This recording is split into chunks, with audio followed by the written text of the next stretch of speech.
से प्रस्थान किया।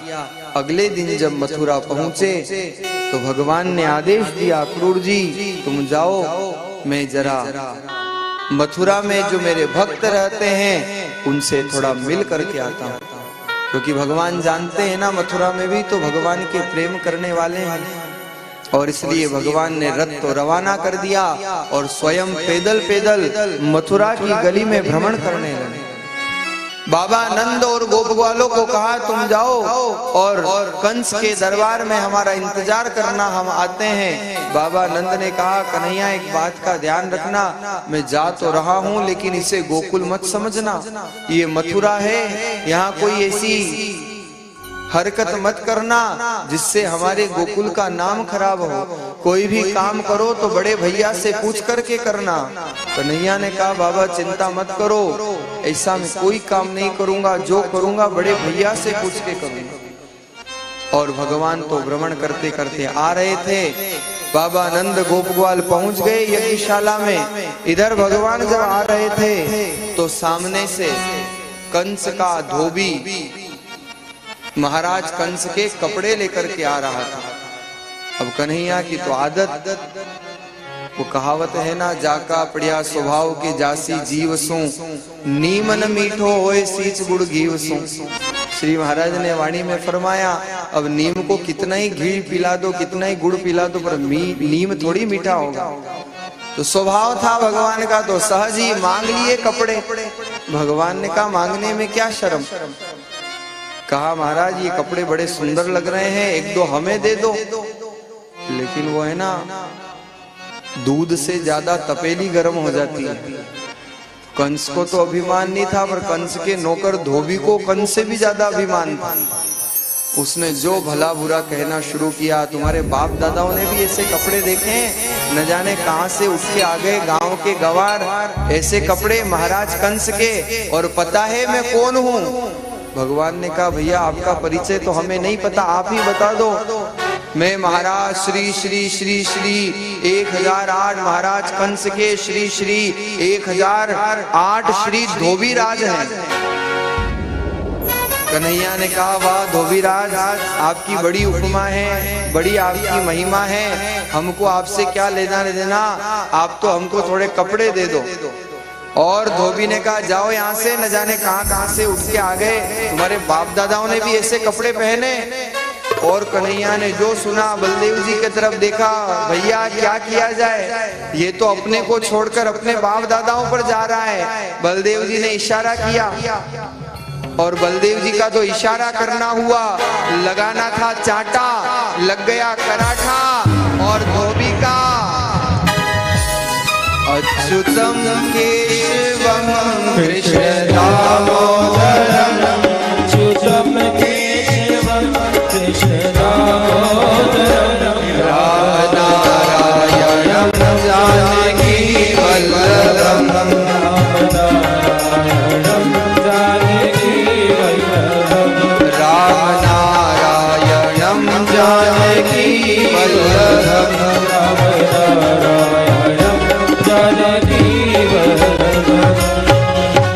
धोबी का तो अच्युतम केशवम हो जाता है। आइए आज हमारे मध्य अयोध्या से श्री द्वारिकानाथ जी, द्वारकेश जी महाराज का आगमन हुआ है। आप अच्छी ताली बजा करके स्वागत कर दीजिए। आपका आत्मीय अभिनंदन है। अयोध्या की पावन भूमि से आज कथा श्रवण के लिए आपका आगमन हुआ है। व्यासपीठ की तरफ से आपका बहुत बहुत अभिनंदन। आइए, धोबी तो मारा गया। बाबा नंद ने समझाया था, जैसे एक सासू बहू को समझाती है ना। एक बार एक बहू ने कहा जोर से, सासू जी मैंने ये फल काट दिया है। सासू ने समझाया, अरे पागल बहू, तू अच्छे घर की है, समझदार बिंदनी है। अपने यहाँ काटना नहीं बोलते, अपने यहाँ सुधारना बोलते हैं, बधारना बोलते हैं, काटना नहीं बोलते। बहू समझदार थी और इतनी समझदार थी कि उसने गांठ बांध ली कि काटने को काटना नहीं बोलते, सुधारना बोलते हैं। अब महाराज योग की बात, एक दिन बहू छत पे खड़ी थी, ससुर जी आ रहे थे नीचे, और जैसे ही दरवाजे में घुसने लगे कुत्ते ने आकर के काट लिया, और वो चिल्लाती है जोर से, सासू जी ससुर जी को कुत्ते ने सुधार दिया है। ऐसे अर्थ का अनर्थ होता है। अब कहा क्या था पर भाव क्या निकला। एक आदमी को कहा भैया मीठा बोला करो, तो उससे पूछा कैसे हो, बोले गुलाब जामुन। बोले काम कर लिया, बोले रसगुल्ला। बोले घर गए थे, बोले हलवा।